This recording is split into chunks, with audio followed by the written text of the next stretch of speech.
дали Јованка Броз го поседи Јосип Броз Тито во клиничкиот центар во Лјубљана дојка беше на лекување и кои дозволи на Јованка Броз да присуствува на погребот на маршалот Јосип Броз Тито во Ужичка број 15. Господине, се ли ве сте цело време заедно со вашата сопруга со маршалот Јосип Броз Тито 3 јануари кога доаѓа тука во Брдо кај Крањ, па сам тамо некаде до 4 мај кога умира во клиничкиот центар и подоцна нели со плавиот воз кога се испраќа до 8 мај и погребот во Ужичка број 15 во Белград. Дали во текот на целиот тој период Јованка Броз доаѓа во клиничкиот центар, дали се интересира за неговото здравје и дали е на некој начин присутна во тој период тука во Лјубљана? Znate, ona nikad nije došla u Ljubljanu, ona nikad nije bila u kliničkom centru, to je istina. Da se interesirala oko bolesti, oko lečenja i toga, to je istina. Znači onda je imala kontakte sa koncilijom, oni su isto i odgovarali kao i treba da nekako službeno i zvanično ili tako da verovatno da su odgovarali na ta pitanja, ali Jovanka se prvi put pojavila tada u Beogradu na sahrani.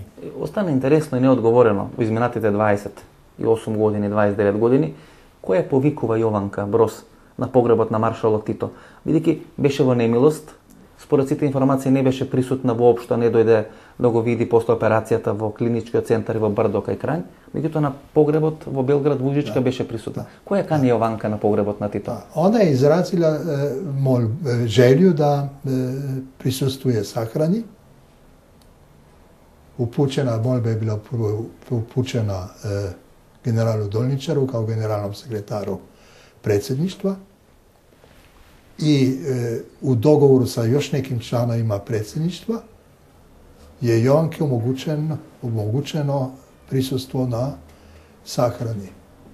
Čak je ponuđen prijevoz, jer je bio put od parlamenta do Dedinja veoma dugačak, a ona je to odbila i izrazila želju da ide na sahrani pešice za Titovim kovčegom. Значи, всушност, генералот Долничар ја презиме иницијативата и кани Јованка Броз на погребот на маршалот Тито. Да. По што вие ќе памтите вашиот дедо, Јосип Броз Тито? Што ви останове после 29 години, што ви останува сеќавање? Pamtim ga po mnogo čemu, pamtim ga po tome kako je bio dobar čovjek. Ja uvijek govorim jednu stvar. Ne treba ništa drugo reći, sestra Zlatica, Miša, strici i ja smo odrasli kod njega, znači od 50. kad se roditelji naši, moji Zlaticini razveli, pa do tamo 66. 7. godine smo bili kod njega i živeli smo tu s njim. U Užička? U Užičkoj, da. Mi smo bili u 11, oni su bili 13 do 15. Nikada nikoga on udario nije ni čvrgom. A ja sam bio, da ne kažem vrag, ali bio sam najnestašniji od svih. Nikada. Jedanput samo kad sam ja slučajno, teo sam da iščupam paunu jedan lepo, pa kako sam uhvatio dete, 6,5 godina sam imao, ja uhvatio i iščupo sve. Tad sam 3 dana se krio okolo, ulazio u sobu kroz prozor, da me ne vidi. I on kaže, da sam te tu uhvatio, kaže, bilo bi po turu. Znači, nikad nikog nije udario. Znači, sve što je radio, lepim rečima. I šta treba tu više da pričamo o takvom čoveku koji je svo svoje slobodno vreme provodio sa nama, znači koliko god je mogao, ali je to stalno bilo u nekom razgovoru. I šta god smo hteli, mogli smo da ga pitamo.